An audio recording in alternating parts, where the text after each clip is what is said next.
Kalau begitu, kurban itu boleh dibagi rata, cuman terutama kepada orang miskin. Itu ada grade-nya. Kenapa? Karena di dalam kurban tadi hikmahnya menghilangkan kepikiran, itu satu hikmah. Jadi kita tidak melihat si A si B di sana. Berikan haknya. Lalu bagi yang berkurban dia mendapat hak dia sedikit. Ada dalam hadis sepertiga itu adalah untuk dia bagi dengan tangan sendiri, bukan dimakan. Tapi sekedar satu hari makan dibenarkan. Ada juga pendapat ulama jangan dimakan itu kalau pada kurban wajib, ya kan? Kenapa? Ada orang mengatakan kalau kita makan kita ambil sudah mengurangi satu kambing, nah itu ilatnya. Tapi yang namanya hukum karena ilat, al-hukmu yadurul ma'al ilat wujudan wa adaman.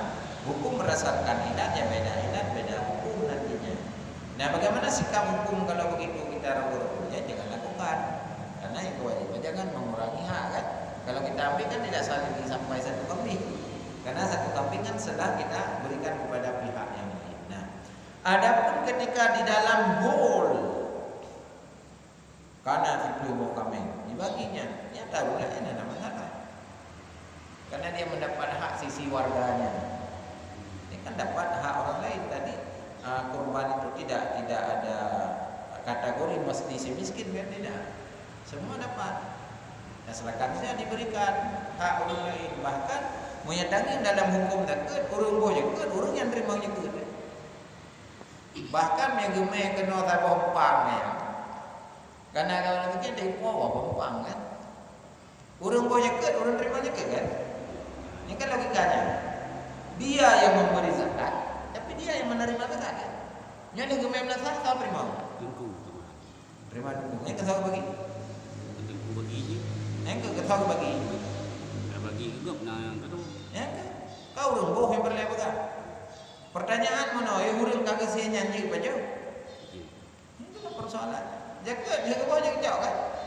Cuman nyo kaitan bang langkul. Maka pertanyaan mana punya kata tumpu atau A B kamu tak. Nya nak milik umum. Silakan dia mau bagi ke mana, pada siapa.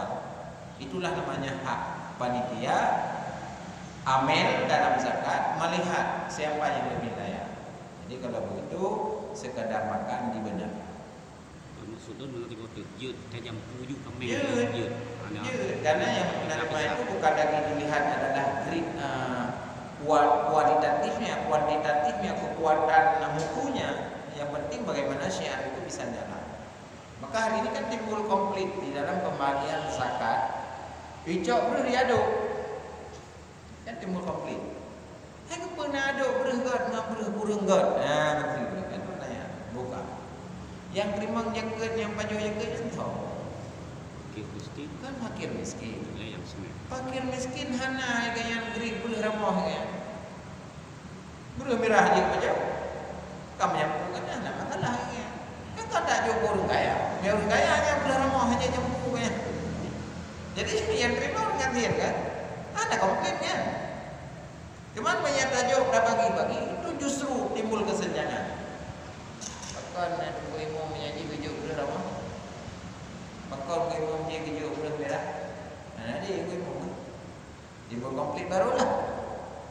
Hanya soalan memang di dalam tergantung cara pandang. Karena fikih adalah sifatnya tadi boleh membuat solusi-solusi, membuat alternatif dengan catatan punya real, punya dalil-dalil yang tidak lari daripada konsep agama. Jadi dalil itu dalil umum, ayat-ayat mutasyabihat. Kalau di dalam hukum nanti zanni namanya, ada peluang untuk memberikan pemahaman yang dibenarkan. Jadi yang mana ketika kita bang dalam milik umum, makanya kebenarannya ke hak panitia yang mengkoordinir. Tidak ada hak protes lagi. Ini adalah hanya jauh ini, hanya mereka pada mau punya milik umum. Jadi hak panitia. Oh punya lagi pula. Idon hai menyampu-nyampu. Idon ada orang lain. Apakah ada kewajiban share ada juga orang lain? Nah, kepa kayu bagi dengan tangan ro sebahagian. Di dalam hukum Islam memberikan kepada pihak kedua. Yang pertama kan darul